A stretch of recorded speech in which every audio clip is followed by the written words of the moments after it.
Seguimos en Turismo 12 y ya está en nuestros estudios el profesor Alejandro González Pavón, docente, historiador, escritor, porque ya tiene algunos artículos publicados en el Entre Ríos, por ejemplo, y también libros que ha editado con relieve, si no me equivoco. Alejandro, buen día, ¿cómo estás? Bienvenido. ¿Qué tal? Buenos días, gracias por la invitación. Gracias por haberte hecho un ratito, bueno, entre tus actividades como para poder conversar un rato en Turismo 12.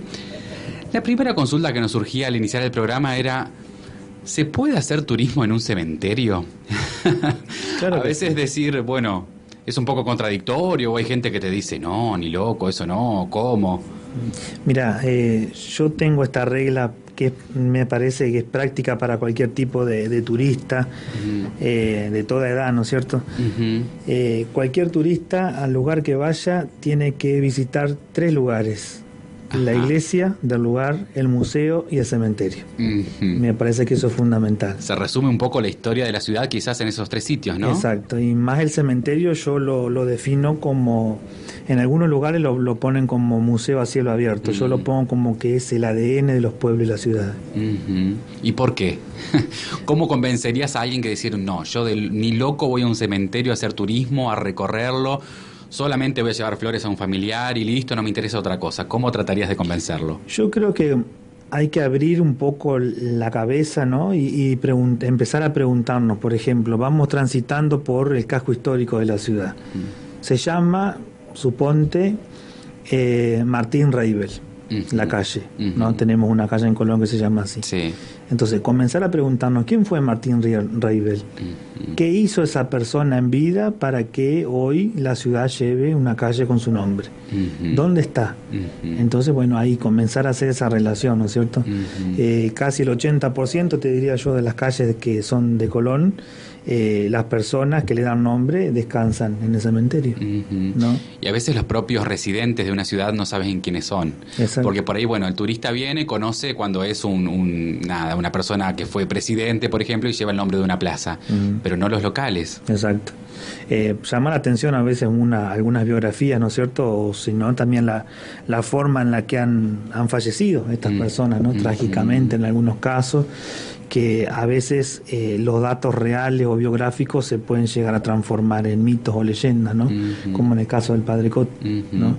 Que la gente a veces lo bautiza con el nombre del cura sin cabeza. Claro. Que bueno, que si leen la bibliografía van a ver que nunca se la cortaron, ¿no es cierto? Pero bueno, dan lugar justamente los cementerios a esta cuestión fantasmagórica que puede llegar a surgir, ¿no? Mi trabajo de investigación no se trata de apuntar a ese punto, a ese público en realidad, va en gusto, ¿no es cierto? ¿No? Claro. Lo mío es más documental, biográfico, y trato de rescatar lo que es la cultura funeraria del siglo XIX, XX y XXI, ¿no? Las prácticas funerarias, cómo eran los funerales, los velorios, cómo se preparaban los difuntos para ir al cementerio, las misas de exequias, cómo era el duelo antes, qué se tenía en cuenta, ¿no? Que son detalles que por ahí a mucha gente se le escapa, pero que pinta en palabras lo que era ese contexto de dolor, de sufrimiento, porque cementerio significaba eso, ¿no? Y la muerte también significaba que había que sufrir, la muerte dolía. Entonces hoy en día, con este cambio de mentalidad, de perspectiva que tenemos sobre la muerte como algo transitorio, podríamos decirlo, porque ya prácticamente los velorios no se están realizando, se hacen muy poquito tiempo, y enseguida se opta, ¿no?, por el tema de incinerar, ¿no? Entonces es una cuestión bastante compleja de comprender en realidad, pero para las nuevas generaciones ya es algo totalmente normal y como un pasatiempo, ¿no? Ya no se sufre tanto. No hay luto casi. No hay luto. Eso. Y bueno, justamente son cuestiones culturales y que se fueron, digamos, como enraizando en la sociedad. En lo arquitectónico, ¿cómo ha cambiado desde ese momento histórico que empezaste a investigar hasta hoy la forma de enterrar, si se quiere, en un principio, como eran los cuerpos, y hoy por hoy, bueno, depositarlos en un lugar que tiene que ver ya, quizás no en tierra, quizás ya en panteones, en nichos familiares? Sí, eso también ha sufrido un cambio, ¿no es cierto? Porque uno es como que está comprando como un departamento también, ¿no? Gente que lo hace por anticipado. Sí, sí, y sí. Tiene que ver con eso también, ¿no? Con esa perspectiva que hay de poder reunir a una familia entera en un solo lugar, en el caso de la gente que tiene el poder adquisitivo de poder tener un panteón, una bóveda familiar, como le llaman a nivel nacional, pero en el caso nuestro, por ahí compramos panteones sueltos, ¿no? Y que en algún momento puede llegar a haber la casualidad de que estemos todos juntos, una familia, ¿no? Lo de la tierra sigue siendo una opción, aunque no crea, sigue siendo una opción de la gente, porque no solamente por esta cuestión que tiene que ver con la degradación biológica del cuerpo, sino también que tiene que ver con esta cuestión de que es mucho más económico que comprar un panteón, y que bueno, este proceso de la visita a diario al cementerio tampoco se viene realizando con frecuencia. Y esto me lo comentaba, y es lo que me permite esta investigación, ¿no? Llegar a conclusiones por ahí un poco más profundas que la gente común, en donde, por ejemplo, al entrevistar distintas personas que han trabajado en el cementerio y las que trabajan ahora, en este análisis comparativo me han dicho, por ejemplo, que los 2 de noviembre, que es el Día de los Difuntos, también esta visita al cementerio se ha ido como perdiendo, ¿no? La atracción, podríamos decirlo, pero también que se ha sustituido el 2 de noviembre, por ejemplo, por el Día del Padre y la Madre. Mirá vos. Que es un cambio, ¿no? Radical a nivel cultural, que prefieren ir esos días que son más significativos y no algo tan chocante, en palabras textuales no te lo digo, como el 2 de noviembre. Y más allá de estas fechas, ¿se va menos al cementerio? Se va menos. La gente misma no acompaña los cortejos fúnebres, ¿no? Antes me comentaban los antiguos dueños de las empresas fúnebres más viejas que había en Colón, que al transitar el cortejo por la ciudad, porque antes como que se lo paseaba al difunto, era más cuando era una personalidad muy importante, ¿no? Algo que se hace por ahí con algún presidente, con parte de la realeza, quizás en otros lugares del mundo. Claro, o algún miembro, en el caso nuestro, que fue intendente en algún momento, gobernador, como en el caso de Quirós, que murió en ejercicio de su función. Se cerraban los negocios por donde pasaba el cortejo fúnebre. Las casas cerraban sus ventanas en señal, ¿no? del duelo también, ¿no? Ese respeto que había también por la muerte. No quiero decir que no haya respeto, ¿no? Pero si no, digo, la concepción de la muerte es totalmente diferente hoy en día. La propia iglesia en su liturgia funeraria ha cambiado mucho. Claro. Bueno, me acuerdo que antes se pasaba el cuerpo por la iglesia antes de ir al cementerio también. Claro, ¿no? Sí. Bueno, en Villa Elisa en la región, Villa Elisa fue la última sede parroquial que se siguió. Claro, hasta el 2008 más o menos. 2008, sí, 2008, 2009. Pero bueno, antes obviamente era una obligación. Y hubo una problemática acá casi política y eclesiástica, que con el surgimiento de la municipalidad, en el caso de Colón, 1873, se estableció la prohibición del paso de féretros por la iglesia.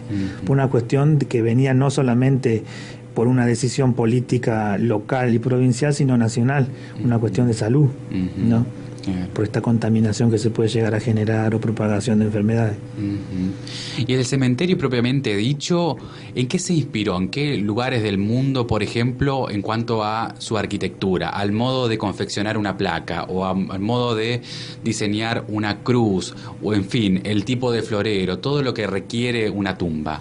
Yo creo que hay como prototipos instaurados socialmente a nivel mundial, ya sea desde el uso, como vos decís, de una placa, los moldes que hoy en día, bueno, podemos producir placas en serie, las imágenes de mármol que ya casi no se usan porque su costo real actualmente sería casi imposible de pagar, o al menos muy pocas personas podrían acceder.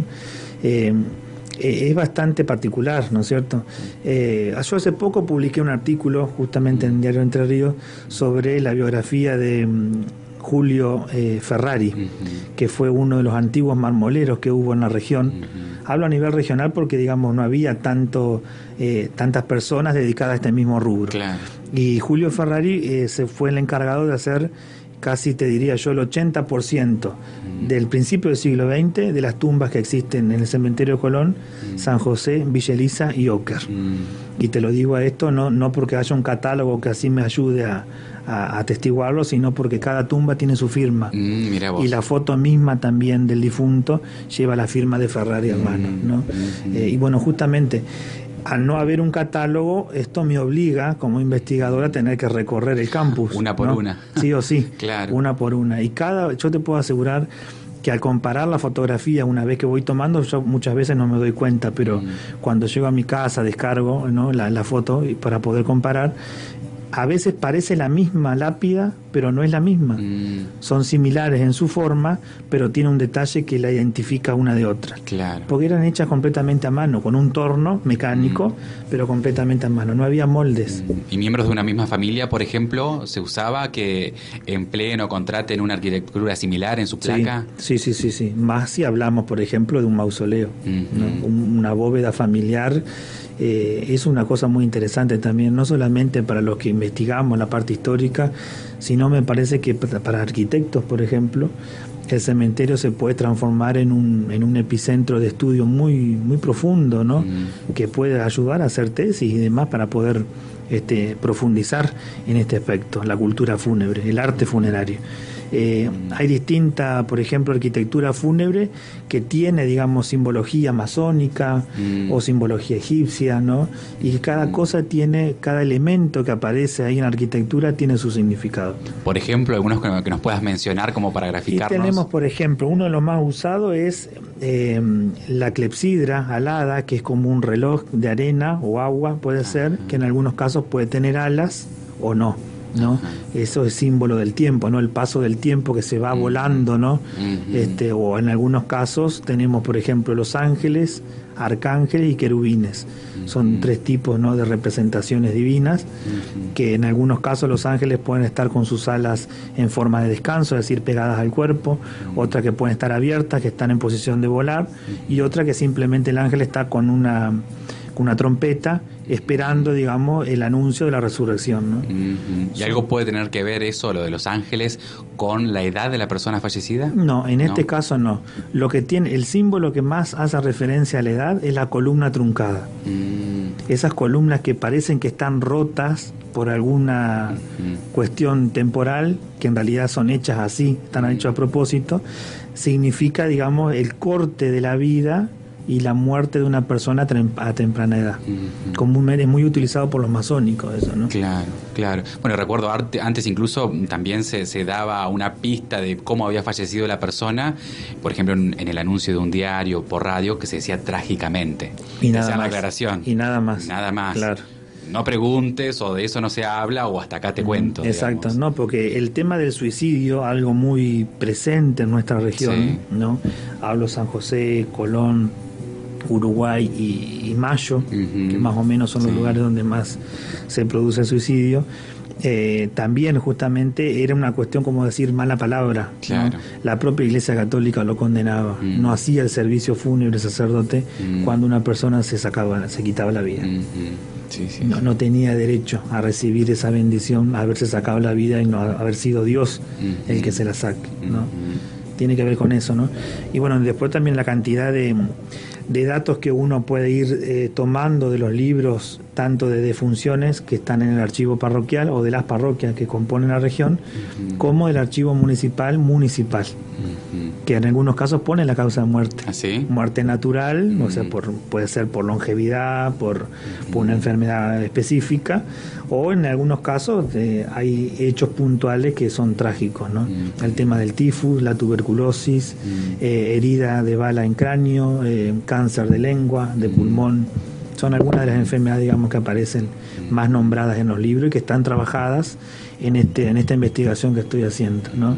Que también, como hoy te dije, como el cementerio se puede transformar en un espacio de estudio para arquitectos, en realidad, también puede ser para médicos.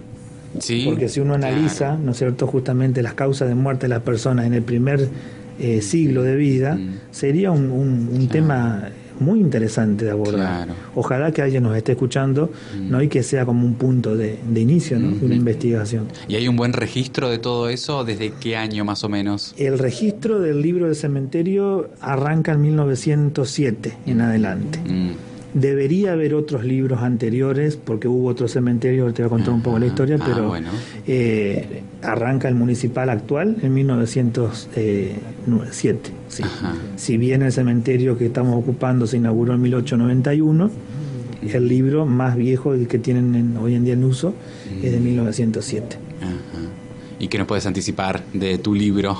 Bueno, con respecto al libro, es una estructura bastante compleja, diría yo, porque bueno, hablo en realidad un poco de estos temas que estuvimos comentando, ¿no? La evolución histórica de los cementerios, del concepto de cementerio en general a nivel mundial, desde la época de los romanos, los griegos, hasta la actualidad.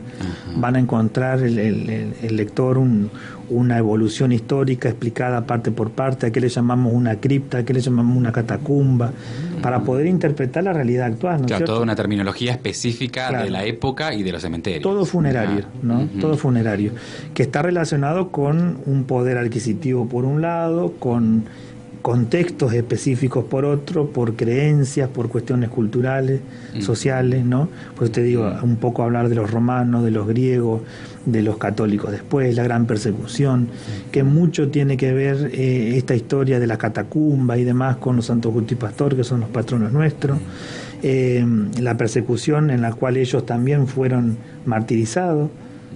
Voy marcando esa relación como para poder no hablar en el aire, sino más bien brindándole, yo apunto en realidad a la población joven, ¿no es cierto?, que es la que va a seguir con esta idea, ¿no? Y bueno, agradecer por supuesto a la gente de la tercera edad, que es la que es el foco importantísimo de información mía, ¿no? Seguro. Más allá de los documentos. También se van a encontrar con una referencia histórica de los cementerios que hubo en Colón, que en realidad, si vamos a mencionar la cantidad, el que estamos ocupando es el quinto.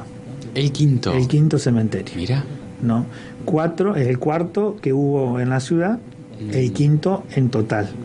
El cuarto, en realidad, que yo te digo, y si hablamos del número total, es porque es el cementerio protestante que está donde hoy, en las proximidades donde hoy se localiza el hipódromo de Colón, no en el campo, una propiedad de Rodolfo Siegris, que fue el contador de la colonia de San José y miembro de la municipalidad de Colón.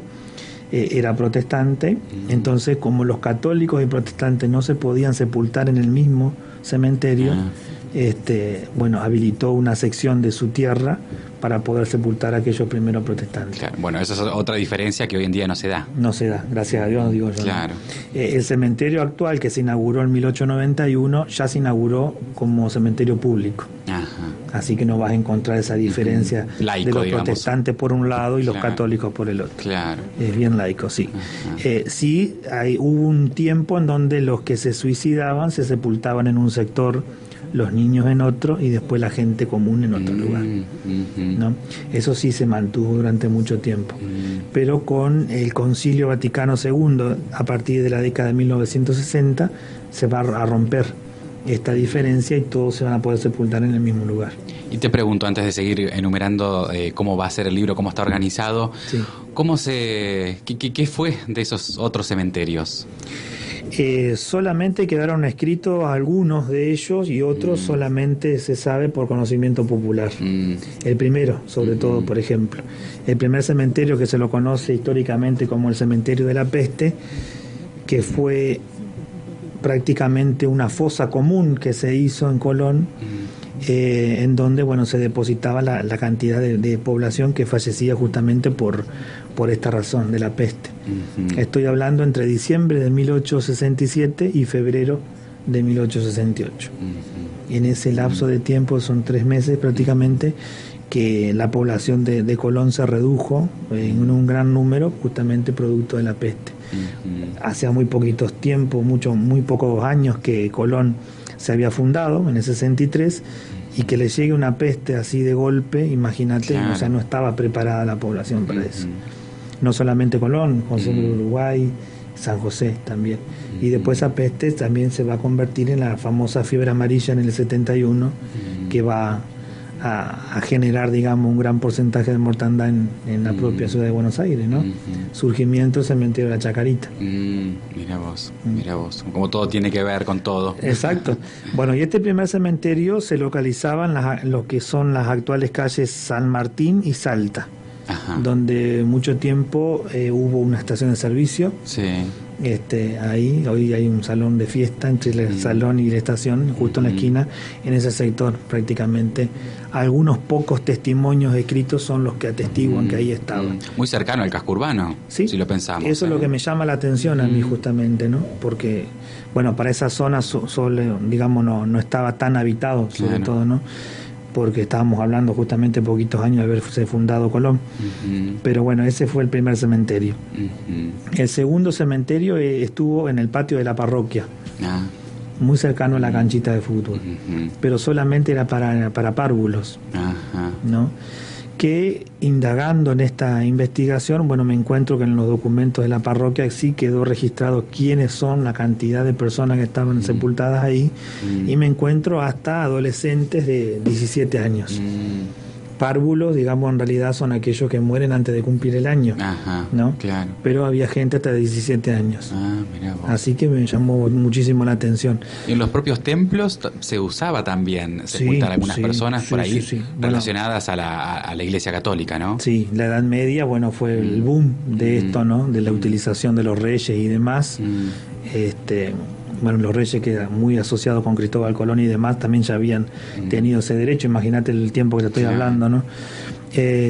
Bueno, después tenemos algunas marquesas pontificias en Buenos Aires, por ejemplo, que son acreedoras de esos templos parroquiales, es decir, eran iglesias, pero que a su vez funcionaban como mausoleo familiar. ¿Me entendés? O sea, te doy el dinero, hacemos semejante obra, pero hacemos una cripta abajo y yo tengo que tener el derecho ahí.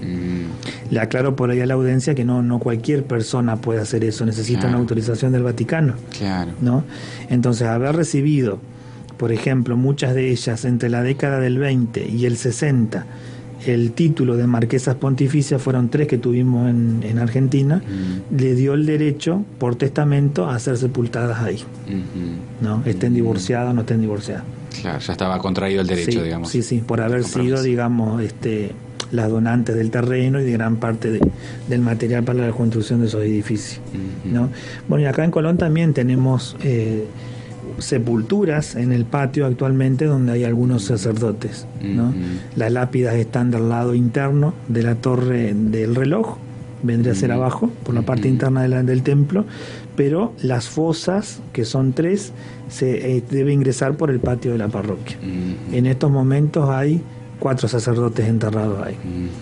El padre Berín, el padre Duce, que fueron los que más tiempo estuvieron como párroco, el padre Lantelme, que estaba en Concepción del Uruguay, hace 5 años se trasladó para acá, su cuerpo en una urna se lo trasladó, y el padre Lucilo Blanque, un hijo de Colón, que murió trágicamente, también está sepultado. Hay 4 sacerdotes. Ya que nombrabas Concepción del Uruguay recién, me acordaba, por ejemplo, en la Basílica Inmaculada Concepción está el cuerpo de Urquiza, que no era una persona relacionada netamente a la religión católica.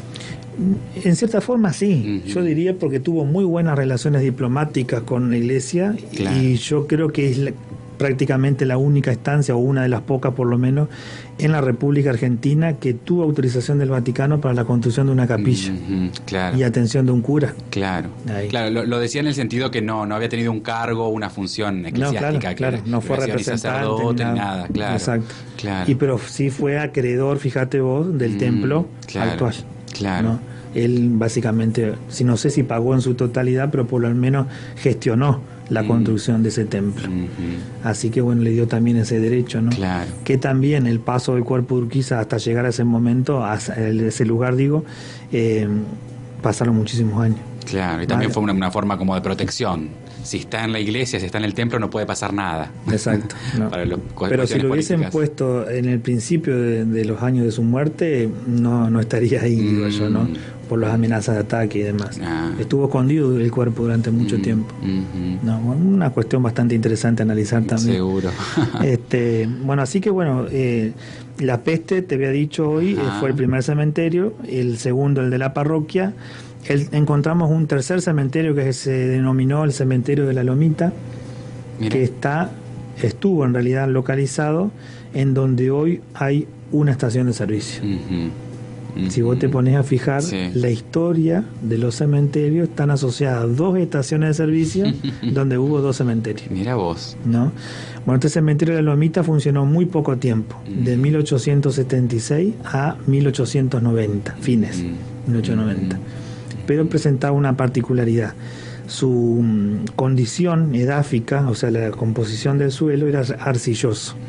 Entonces, cuando uno sepultaba un cuerpo ahí, con la pequeña gota de lluvia o agua subterránea, el cuerpo subía hacia la superficie, los ataúdes. Claro. ¿No? Entonces la gente lo interpretaba como la concesión, claro, algo maligno, algo por el estilo, ¿no? Que se creía muchísimo en esa época, en esas cosas, ¿no? Exacto. Entonces eso obligó justamente a las autoridades municipales a solicitarle a la viuda de Urquiza, ya Urquiza había muerto, la donación de un nuevo terreno, a muy pocas cuadras, digamos, de ese lugar, que es el lugar que ocupa actual. Claro, ¿no? claro. Son 2 cuadras de diferencia que tenemos, y la tierra totalmente diferente, ¿no?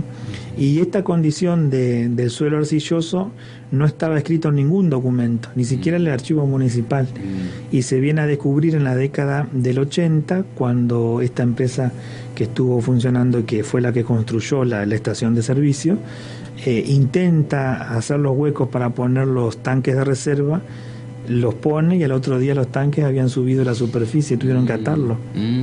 Ahí se explica justamente que el sistema de la arcilla seguía dando su mismo resultado, ¿no?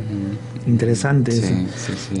El cuarto cementerio vamos a encontrarnos que es el cementerio de los protestantes, por esta cuestión que no se podían enterrar juntos, y el quinto es el que tenemos actualmente. ¿Cómo podemos hacer para preservar lo que hay dentro del cementerio de Colón? Primero hay que unir criterios, ¿no? Y yo digo que yo presenté una propuesta en el año 2018, el 28 de noviembre, en Banca Ciudadana, en donde justamente pedía la declaratoria del cementerio como un lugar o un sitio histórico y turístico, y pidiendo la puesta en valor, ¿no? Cuando uno habla de un espacio público y ponerlo en valor, conlleva un montón de trabajo de distintos profesionales, en este caso arquitectos, abogados, historiadores, geógrafos, docentes, ¿por qué no? Y gente que esté interesada en esto, trabajando en distintas comisiones y que cada una desde su especialidad pueda aportar, digamos, un granito de arena. Yo no puedo como historiador ir al cementerio, agarrar una hidrolavadora y empezar a lavar, porque hay todo un proceso, hay un protocolo. Y además cosas tan antiguas que no las puedes tocar ni modificar, también es importante que lo hagan personas entendidas. Los mausoleos hay que partir de que son propiedad privada, ¿no? Más allá de que estén en un lugar público, ¿no? La gente que construyó esos mausoleos pagó en algunos casos a perpetuidad y en algunos casos a 100 años, 50 años, entonces pasa a ser propiedad. Pero pago un canon, un derecho por tener la construcción esa ahí, ¿no? Y limpieza también. Así que bueno, estamos en este proceso de la conformación de las comisiones. Yo tengo que ir avanzando con el proyecto a medida que me vayan llamando desde la parte municipal, por supuesto, ¿no? Que son los encargados directos de eso. Así que bueno, es todo un proceso y es unir criterios un poco, ¿no? Y ir elaborando un proyecto general con distintas miradas, no solamente la mía, eso es lo que yo buscaba desde entrada, ¿no? Claro, y en simultáneo escribir el libro. Exacto. El libro para mí va a ser como el broche de oro de todo este proceso, ¿no? Pero bueno, vamos a partir al revés, ¿no? Teniendo el material histórico y bueno, en función de eso ver qué podemos hacer, ¿no? Y esto también, cuestiones de los vecinos también pueden ir colaborando, tirando ideas, ¿no? Dos manos más a veces también vienen bien para limpiar, para pintar, qué sé yo, ¿viste? Una cuestión que estamos hablando mucho de lo que es el dengue, hoy estaba leyendo mucho de lo que es la reglamentación, de que no es recomendable, digamos, tener tarros con agua o los floreros también. Exacto, claro. ¿no? En Uruguay están cambiando mucho esa mentalidad y en las entradas del cementerio le están poniendo los vasitos con arena húmeda. Mirá. Entonces de esa forma sí se puede tener, pero no el agua estancada, ¿no? O las flores artificiales que nunca fallan. Exacto, sí. También. Bueno, eso es una estrategia. Es una estrategia familiar, ¿no? Sí. Bueno, ¿y cuándo va a ver la luz este libro? Yo más o menos tengo en cuenta que puede llegar a salir para fines de julio. teniendo en cuenta de que ya lo terminé, pero lo estoy como puliendo, ¿no? Viendo qué es lo que dejo, qué es lo que saco, y aunque no quiera creer, sigue cayendo material.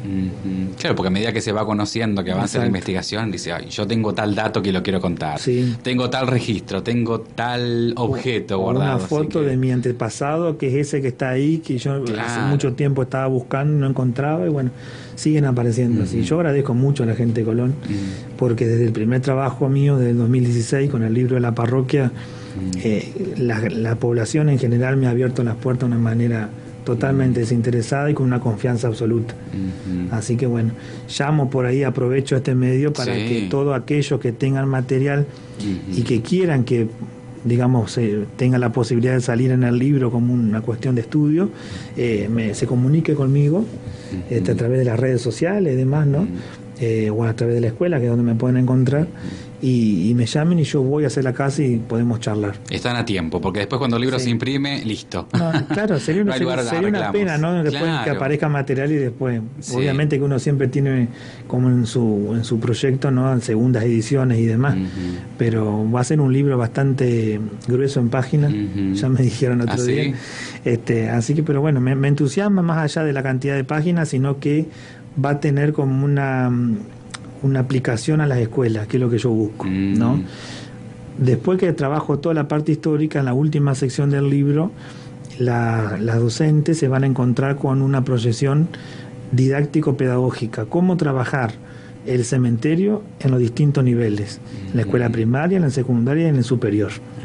Y ahí le brindo distintas herramientas, doy algunos ejemplos, cómo elaborar un video, cómo hacer una entrevista, cómo dibujar, hacer concursos de pintura, un montón de cosas, ¿no? Se van a encontrar con estrategias ahí que van a poder aplicar. Entonces el cementerio de esa forma se transforma en un contenido. ¿No? Hablando de video, hay algo también que estás anticipando a través de YouTube, ¿no? Sí, salió el 23 de enero, me parece, es la fecha.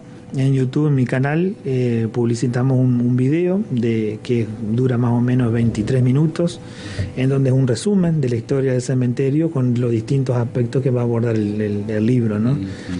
Es una presentación, en realidad, ¿no? Es una introducción que las docentes lo pueden utilizar como un recurso. Lo ingresé a dirección departamental para que lo declaren como material de interés educativo. Una vez que esté declarado, se va a distribuir en las escuelas. Esa es mi idea, ¿no es cierto? ¿No? Y lo mismo el libro también. Bueno, esperaremos entonces hasta mediados de año para ver en detalle todo lo que investigaste, todo lo que recabaste, que realmente es interesante y súper importante. Es de no acabar, te digo, porque es re interesante, muy interesante. Claro. La biografía, y uno se pone a pensar, mirá quién tenemos sepultado acá. Tenemos personas de relevancia nacional. Mira. ¿No? Como Bernardino Horne, el gobernador Quiró está acá con nosotros también, ¿no? Claro. Autor de tantas obras en Colón, ¿no? Y que bien merece un homenaje prácticamente todos los años en sus distintos aniversarios, ¿no? Y bueno, justamente este libro lo que trata es de traer al presente la memoria que en algunos casos está un poco olvidada, ¿no? Y a veces no conocida, tal vez no conocida también por algunas generaciones. No se hace desde la crítica, sino desde el rescate. De lo constructivo, claro. Exacto, es el rescate de la memoria, que en realidad esta historia nos pertenece a todos. No me pertenece a mí porque la escribo, sino que nos pertenece a todos porque, es como venimos hablando, digamos, es un trabajo de colaboración de muchas personas. Yo me encargo de compaginarlo, de ir haciendo una linealidad, ¿no es cierto? Pero es un trabajo de toda una comunidad. Y que una comunidad te responda positivamente de esta manera, a mí me alienta muchísimo a seguir. Bueno, a seguir haciéndolo entonces. Exacto. Ya te iba a preguntar si tenías alguna otra meta para después de este libro, pero no, va a ser demasiado, ¿no? Sí, hay cuestiones hay digamos, otros trabajos que están ahí, que ya han empezado, que están durmiendo, pero vamos paso por paso. Una cosa a la vez. Sí, siempre con el mismo rumbo, ¿no? Bien. Recatar biografías de la gente de Colón que ha hecho por nuestra ciudad. Y que bien merecen, en algunos casos, personas que aún viven y que se merecen los homenajes en vida. Seguro. Eso es importante. Bien, Alejandro González Pavón, docente, historiador, escritor, muchas gracias por haber pasado por Turismo 12 y estamos en contacto ante cualquier novedad, cualquier iniciativa que emprendas. Gracias a ustedes.